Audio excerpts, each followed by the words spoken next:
Hola, ¿cómo están queridos amigos? Soy el médico que ha trabajado en los Andes, la Amazonía y la costa de Ecuador, el doctor Maximiliano, que hoy día les va a tratar de hacer entender o discutimos entre ustedes y yo cómo fue posible que el narcotráfico se tomara el continente americano, no solamente Latinoamérica, sino que se tomó y se está tomando Estados Unidos.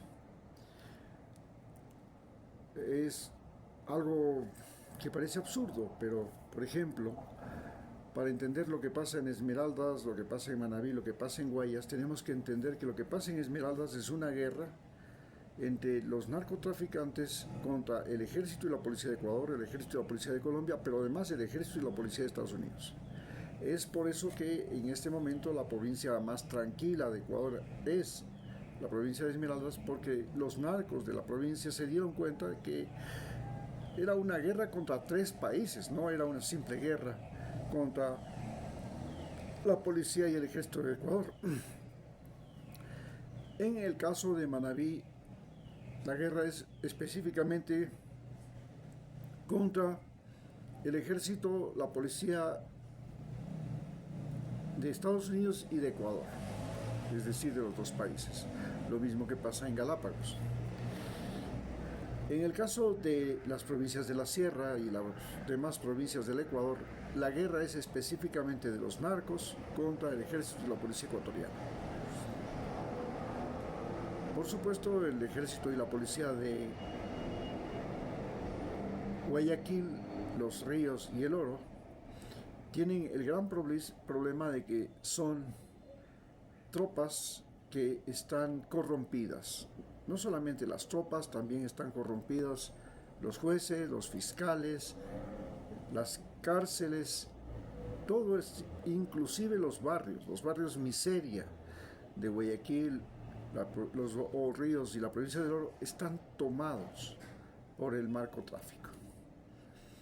Los barrios miseria de Guayaquil, del Oro, de la provincia de los Ríos, son ahora las universidades del delito, de la violencia, de la crueldad, donde la conciencia y el respeto a los seres humanos y a todo lo que pueda ser el orden establecido está ausente. En tanto que en la sierra todavía la presencia del Estado, de la Iglesia Católica, de la familia, de las culturas indígenas, hace que esta situación no sea similar a la de la costa. Y en la Amazonía, la situación de que es todavía un territorio en disputa entre colonos e indígenas, hace que en los territorios de los colonos el narcotráfico y la corrupción sí esté presente, pero en los territorios indígenas hay una confrontación total entre el narcotráfico y las organizaciones indígenas del Ecuador. Pero en el resto de América Latina, en el caso de México, por ejemplo, vemos que el Estado mexicano ha sido tomado por los narcotraficantes. Ya los presidentes de México han sido muchos de ellos electos por los narcotraficantes, financiados por los traficantes, e inclusive hasta en las votaciones los narcotraficantes han intervenido en alterar las cifras, como nos muestra la película Narcos de México con el famoso narcotraficante Félix Gallardo, que puso un presidente de México. Hablar de los narcotraficantes en el Ecuador y de que ellos están poniendo y quitando asambleístas, fiscales, generales, coroneles, inclusive presidentes, no es una idea descabellada. Estamos viendo que los asambleístas están vinculados al narcotráfico. Estamos viendo que los fiscales están vinculados al narcotráfico y por eso hay el juicio Metástasis y otros. Pero además estamos viendo que inclusive el presidente Guillermo Lazo, su cuñado, ha sido vinculado con la mafia italiana de la Andrágueda y los albaneses.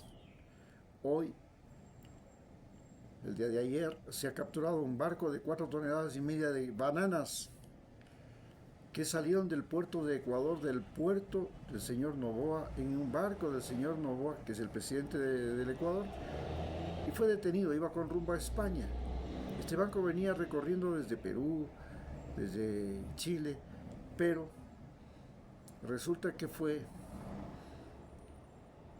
contaminado, porque así se llama ahora, en los puertos que pertenecen a la familia Noboa, en los barcos que pertenecen a la familia Noboa, en las cajas de banana de la familia Noboa. Y esto, pues, nos pone en el gran problema de que, por ejemplo, la familia de la mujer del presidente, el padre de la mujer del presidente, que era el capo, el hombre más, uno de los hombres más ricos de Galápagos, que tenía barcos, resulta que ha sido un lavador de dinero de la mafia italiana de la Andrágueda, con la cual tenía sociedad. Y resulta además que Galápagos se convirtió misteriosamente en la principal ruta para enviar cocaína a Estados Unidos. Bueno, aquí hay todo un enredo, todo un mundo de deliberaciones, de sospechas, de dudas, y no sabemos qué es lo que está pasando en Ecuador. Pero esto no solamente pasa en Ecuador. Estamos viendo que el presidente Uribe, el hermano del presidente Uribe, la gente de las Autodefensas Unidas de Colombia, gobernantes, senadores, presidentes en Colombia, han sido financiados por la narcoguerrilla y después ellos han financiado a la narcoguerrilla. No se diga en otros países. Por supuesto, nos queda la situación tan especial de Bolivia y Perú. Perú es ahora el segundo mayor productor de cocaína de América Latina. Pero, ¿por qué Perú no tiene aparentemente este conflicto en que los narcos son parte de las disputas electorales de las fiscalías del Poder Judicial, son parte del Poder Ejecutivo y son hasta parte del Poder Legislativo, como pasa en el Ecuador, como pasa en Colombia, como pasa en México, como pasa en Guatemala, en Honduras? Recordemos que uno de los presidentes, el presidente último de Honduras, está preso en Estados Unidos precisamente por narcotraficante. ¿Cómo es eso? Los narcotraficantes lograron poner presidente en Honduras. Bueno, y esto nos hace pensar que la situación en América Latina se está saliendo de control. En caso de Bolivia y Chile, de Bolivia y Perú, recordemos que los indígenas incas no tenían a la coca como droga, sino como planta sagrada. Era un elemento fundamental de su cultura religiosa, de su cultura social, era parte de los vínculos sociales que se crearon desde miles de años antes de los incas hasta la llegada de los incas y continúa hasta la presente. Entonces no podemos decir que la coca en Perú y en Bolivia puede ser ilegal. La coca puede ser ilegal por ley, pero desgraciadamente para los que quieren imponer la prohibición de la coca, resulta que no es factible porque hay unas leyes culturales muy ancestrales que se contraponen a las leyes que pretenden reducir la importación, el consumo, la exportación de droga, en este caso de cocaína. Cosa diferente pasa en Estados Unidos. En Estados Unidos, originalmente la guerra contra la cocaína, recordemos que la coca se convierte en el fundamento de la Coca-Cola, y la Coca-Cola es un refresco, pero comenzó como una medicina, como un estimulante, como un tónico, en la época en que en Estados Unidos los que se llamaban la medicina de patentes estaba por todas partes. Entonces un individuo de esos inventó la Coca-Cola, que es una mezcla de la cocaína con la cola con la que se pegaban y se pegan y se hacen los pegamentos, se hacían los pegamentos, la cola. Y esta combinación salió este tónico, que es la cocaína, más la cola, Coca-Cola. Y vendió la patente y uno de esos visionarios empresarios norteamericanos la convirtió en la bebida más popular del mundo. Pero hasta los años 30, antes de la guerra, se fabricaba con coca, no con café como se fabrica ahora. Durante la guerra, Estados Unidos necesitaba cocaína para poder crear los denominados supersoldados.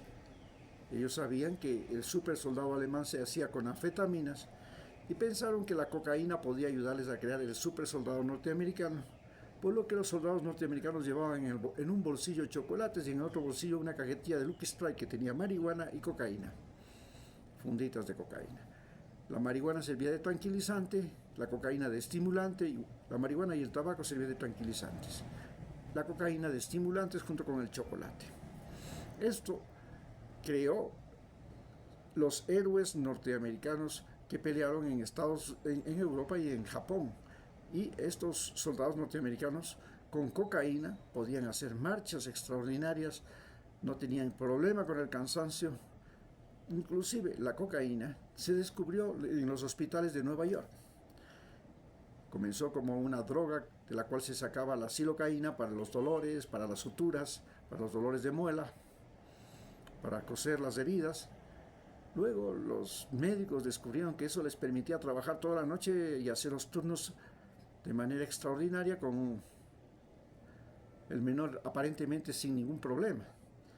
Las mujeres, en caso las enfermeras, las doctoras, descubrieron que además la cocaína, cuando tenían relaciones, les producía la sensación del orgasmo prolongado. Podía durar la relación sexual tal vez un minuto, pero ellas pensaban que no, pues esto duró media hora.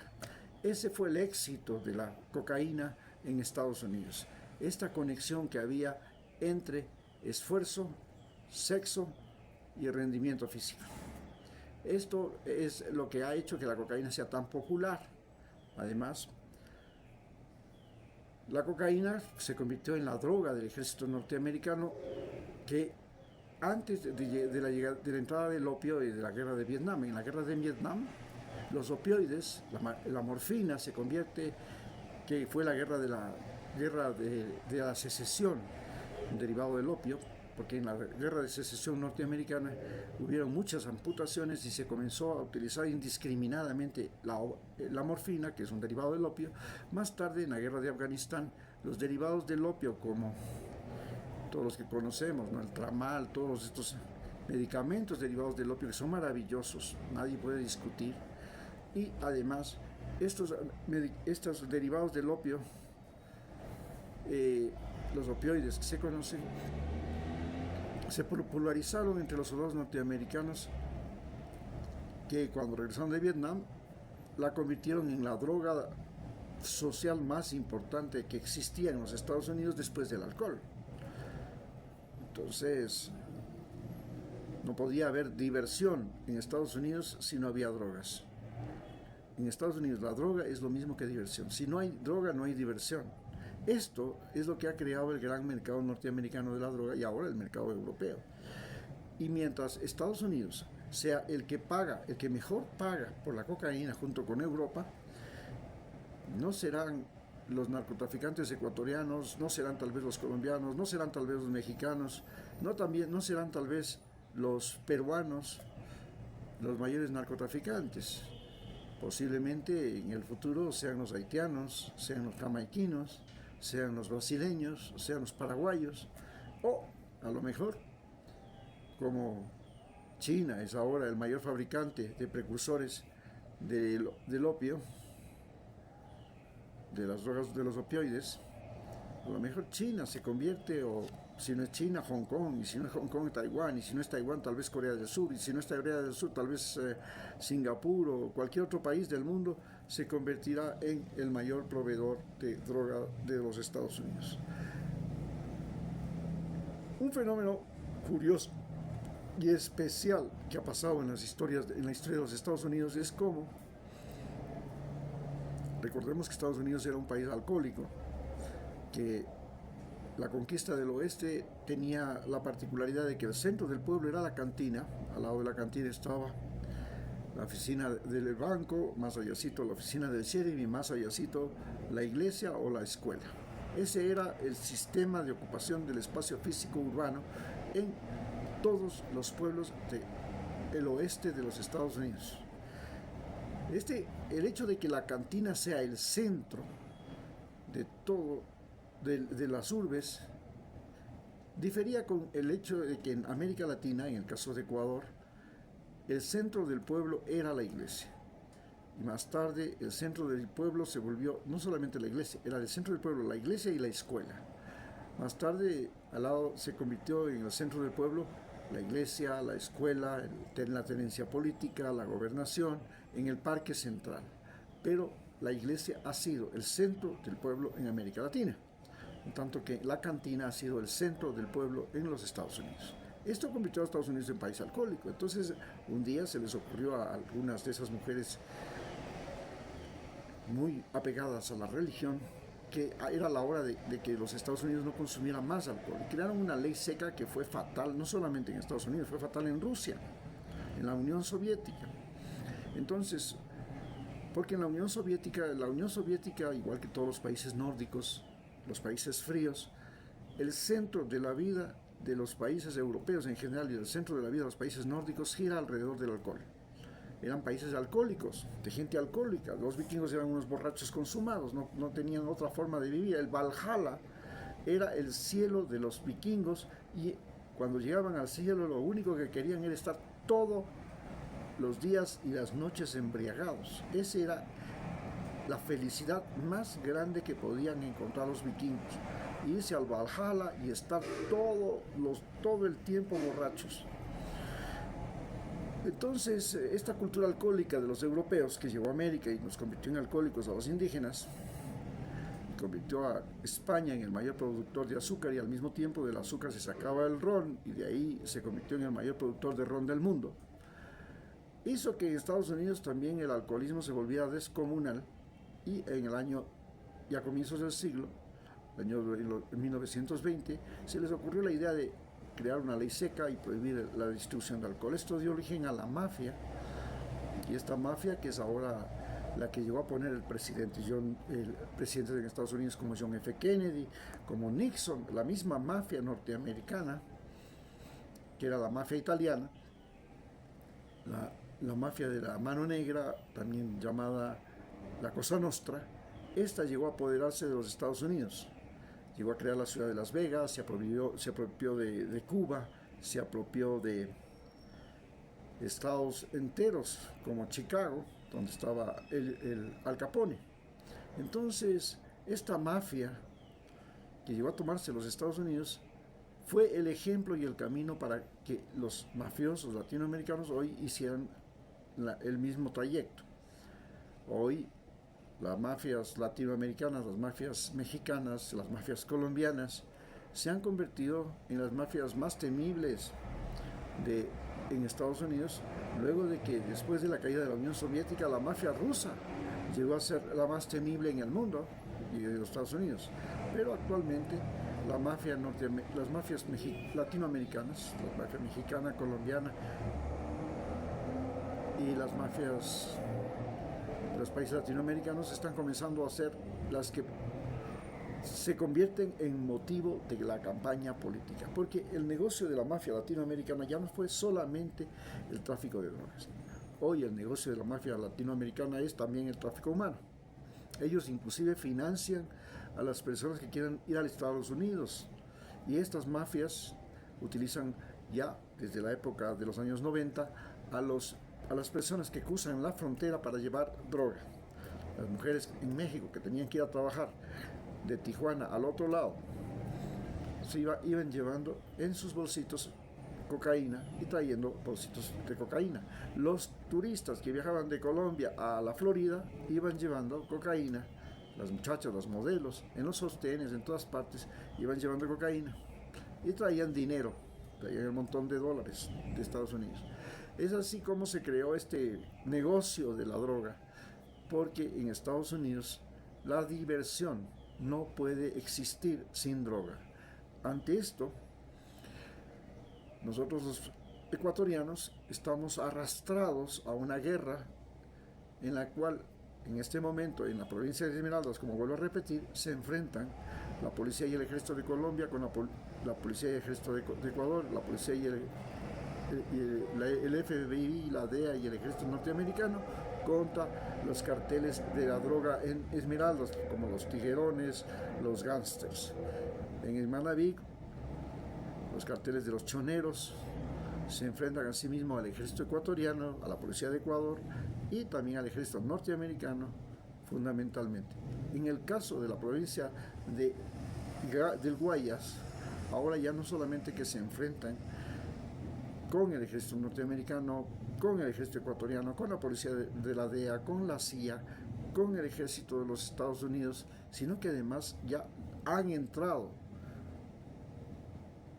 policía Europol, ha entrado las policías europeas, ha entrado el ejército, y están a punto de entrar indudablemente los ejércitos de la OTAN. Es decir, Guayaquil está ya siendo visto porque Guayaquil se ha convertido en el primer puerto exportador de cocaína a Europa. Esto es la relación, esto es lo que estamos viviendo. ¿Cuál es la solución? A no dudarlo, se trata de un proceso de adaptación de los países latinoamericanos al siglo XXI. En el siglo XXI ya las máquinas, los robots, la inteligencia artificial son las que van desplazando a los seres humanos y nosotros los seres humanos nos vemos enfrentados a situaciones críticas, novedosas, en la que tenemos que desempeñar otro rol, ya no el rol que teníamos antes de que estas máquinas inteligentes, las computadoras, el celular, la internet, las máquinas inteligentes comenzaban a desplazarnos. Y esta situación, que en Estados Unidos fue progresiva, en América Latina ha sido brusca. De la noche a la mañana hemos visto cómo en los campos llegó simultáneamente el celular, la internet, la televisión satelital, la electricidad, las vías, el agua potable, el comercio digital, la educación a distancia. Todo esto es un shock. Y esto es lo que ahora ha producido esta reacción social que convierte a Ecuador a la cabeza de los países de Sudamérica, a México a la cabeza de los países de Norteamérica y a Guatemala a la cabeza de los países de Centroamérica, en países en severos conflictos de adaptación. Muchas gracias.